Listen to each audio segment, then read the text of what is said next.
Nice to see you all tonight. My name is Jordan Demerol. I'm the Assistant General Manager of the Fairfield Sewer District. How many people have heard of the Sewer District? You and me. Good. By the end of tonight, you're going to know all about the Sewer District. So I'm going to give a brief overview of what we do in this community, how you can get involved, and then I'm going to pass it off to my colleague Andrea, who will tell a much more exciting and compelling story about kind of her pathway to the environmental field. So the Sewer District is the wastewater agency that serves Fairfield and Suisun City and Travis Air Force Base. We serve a 41 square mile area. This is our map, so you can see Fairfield and Suisun City right here in the center. All of those little green lines are sewers that go under the streets in the cities and convey wastewater to our wastewater treatment plant, which is down south on Chadbourne Road. Our district was founded in the 50s, but our treatment plant was built in 1974, and we treat just under 24 million gallons of wastewater every day. So for context, every household in the city of Fairfield is producing about 200 gallons of wastewater a day, which would be equivalent to about 4 big drums. And if you think of having to take that water down to your curb, just like you take out your garbage every week, have 4 of those every day. That's a lot of wastewater that we have to deal with and process and clean up to protect public health and to protect the environment of the Suisun Marsh that our wastewater is discharged into. Our treatment plant site is on 150 acres, and we have a buffer land of 350 acres around that, which is a part of the Suisun Marsh and provides habitat to the wildlife out in the marsh. And our district consists of 65 employees, and this is something I want to make sure you're all aware of, is that the Fairfield Suisun Sewer District employs a wide variety of job professions, so engineers, accountants, treatment plant operators, mechanics, electricians, anything that you want to pursue in your career, you might be able to find a good job right here in Fairfield at the Sewer District. So I want you all to keep us in mind as you're planning your future and thinking about what you want to study.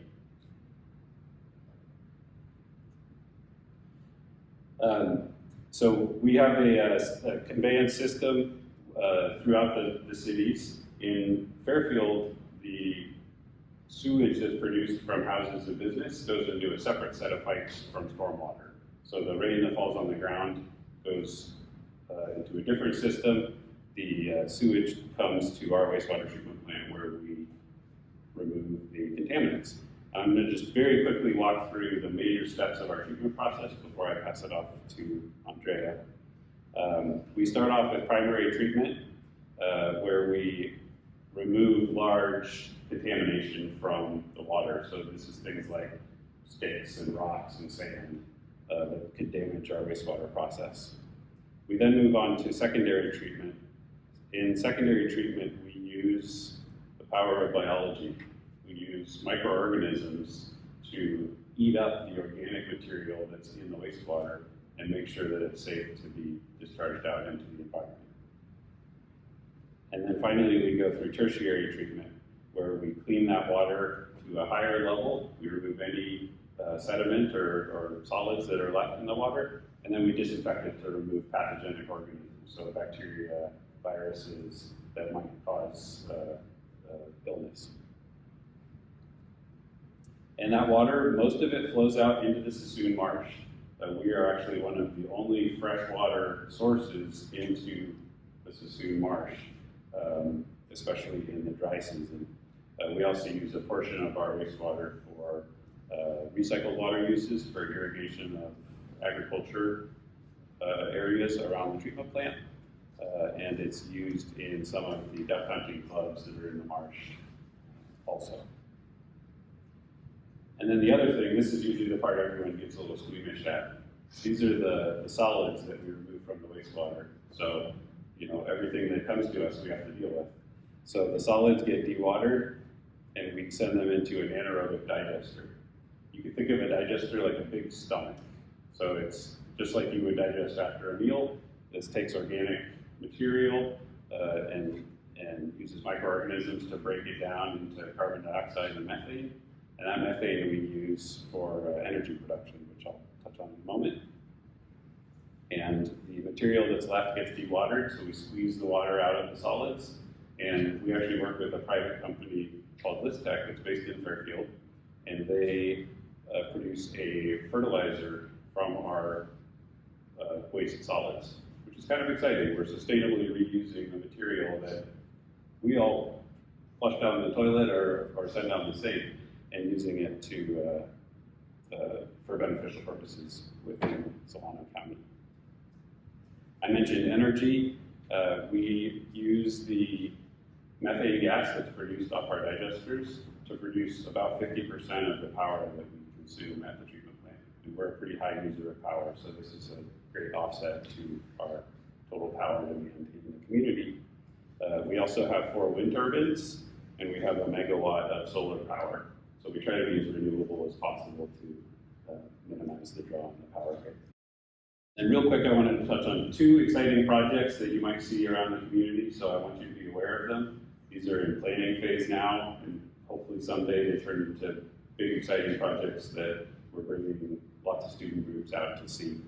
The first is the Keller Resiliency Project. This is actually located in downtown Suisun City. As you might know, Suisun City is right on the edge of the marsh and is one of the first communities that's going to be vulnerable to sea level rise. And so one of the things that we're looking at doing is to start building a sea level rise protection system as well as a stormwater treatment system. And so this came out very small here, but you can kind of see a schematic of what this will look like. Basically a levee with a stormwater treatment feature on it. And so this will provide some nice open space for the community, as well as an elevated levee style protection from sea level rise. Obviously this project alone isn't going to solve climate change and sea level rise, but it's the first building block that we can hopefully build along the entire shore of Solano County to protect our communities. And then the second project piece I want to tell you about is Fairfield Suisun Sewer District's Resilient and Green Master Plan. And this is a scheme that our staff have developed to really transition the way we think about wastewater treatment from a dirty and dangerous industry to a really clean and safe industry, that we're actually making a product that's better than what comes in. And so we are committed at the sewer district to making sure that our treatment plant is a reflection of that environmental message that we share with our community. And so we're looking at doing several projects throughout the treatment plant, but one that's really exciting is building a community treatment wetland that will use a natural wetland system to even further improve the quality of our effluent before it goes out into the Suisun Marsh. And we're hoping that this includes educational elements, park-like elements, and really is an asset to the community. So that's the end of my very brief overview. Again, I just want to encourage you to check out FSSD.com, look at our website for job postings, look at our social media. Andrea runs our social media and has lots of fun posts showing what our employees do. And I really hope you'll all seriously consider the environmental field as you move into your adult lives. And with that, I will pass it off to Andrea. Thank you. Hello again. I recognize some of your faces. There are some new faces, so hi, my name is Andrea. And I'm going to talk to you a little bit about our water and specifically our stormwater in the city of Fairfield. A little bit of Suisun. But before we begin, I'm going to get a little personal. I'm originally from Mexico. I was born and raised there for half of my life. And I was born in the Sierras. I was never in front of water or surrounded by water. And it wasn't until my family and I moved to the US and started visiting other towns during summer breaks when we went to Savannah, Georgia. It's a super picturesque town, super colorful, colonial style, and I always loved the waterfront district. It was one of the highlights of my childhood, getting ice cream, just going on the boardwalk and having fun with my family. But unfortunately, one of the things that stuck out to me from a very young age, I was probably 8 or 9 at the time, was seeing trash kind of accumulate to the sides. And every time I would visit this town, there would be more trash and more trash and more trash. And that always stuck with me. And eventually when I went to high school, I enrolled in my AP Environmental Science class, which I loved. And during one late night reading for homework, I came across the Great Pacific Garbage Patch. And if you are unfamiliar with it, this pile of trash is between Hawaii and California. And it's about 3 times the size of France. It's ginormous. And to put it into perspective, it is 80,000 tons of plastic that we're talking about, but that's also equivalent to the size of 500 jumbo jets, which are commercial planes. It's a massive problem, often hard to quantify, and just to give you perspective, the average person makes 5 pounds of trash a day. And it would take over a year for one person to make 1 ton of trash, and we're talking about 80,000. So it gets overwhelming at times, and it may be hard for us when we're younger to understand exactly how does the trash get to this point where it's out in the ocean? How do we get there? And so let's break it down into a little one-on-one crash course of what is a watershed. And this is Rockville Hill Parks here in Fairfield, and it is part of our watershed. But basically, in general terms, it's a land area that channels rainwater and snow melt to creeks, rivers, streams, and eventually that flows out to the bay, and eventually to the ocean. And in our case, the Suisun Marsh is our watershed. As Jordan mentioned, we have a big role out in the Suisun Marsh. And unfortunately, it's the largest contiguous brackish water marsh remaining on the west coast. So it's a very unique piece in this world that's less than a 10-minute drive away from us, and we really need to take care of it. And so going back into the topic of trash, when an average person commuting from home to work and doing everyday things decides to throw trash in a non-secure container, this can eventually lead for the trash to take its own course. It ends up in our streets, it ends up on the side of our roads where it comes into contact with our storm drains. And that's exactly, unfortunately, the problem that we face.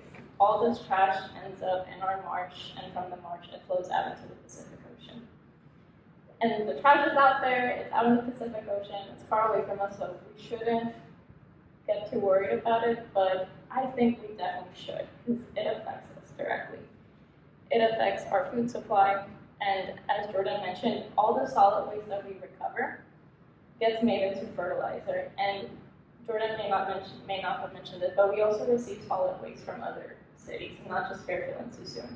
So some sewer systems have connected sewer lines with stormwater and wastewater, and fortunately for us, it's separated. But for those that comes together, we have to separate the solids and the water, and unfortunately, that may sometimes have trash. It also affects our water supply. And some of you may know that 83% of our drinking water comes from Lake Berryessa, but the other remaining comes from the Sacramento-San Joaquin Delta, which is connected to the marsh, it's right next to it. And we know this, if you live in California, we live in a constant state of drought, and that's why it's important to understand the importance of water in this context. It's very precious and it's very sensitive to our actions.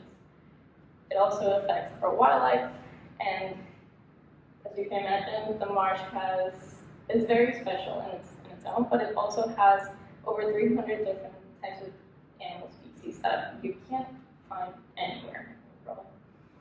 And so, to wrap it up, it affects our environment. It affects us. We should consider this a part of ourselves. It's important. And so,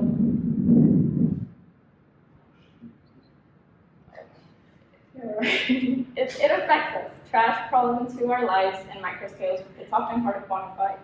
And if we don't take care of it, then we don't know what could eventually happen in the future. But if we reflect on this, it may seem overwhelming at times altogether to ban plastic, cut fossil fuels, and yes, all of these can be solutions, but they don't work unless it's systemic and we do it as a collective. And for context, this is Clover Hogan, if you don't know who she is. At the time when this photo was taken, she was 19. Now she's 24. but she spoke in front of the largest summit for solutions on solutions for the planet, which is called Change Now. And she says that the enemy is a system that reinforces inequality and injustice. It's a system that makes us complicit in mass suffering. A system that renders it near impossible to consistently do the right thing. When we're trying to be sustainable and do the right thing and do these things, there's always barriers. But it doesn't have to be. As individuals, we need to keep this collective system accountable.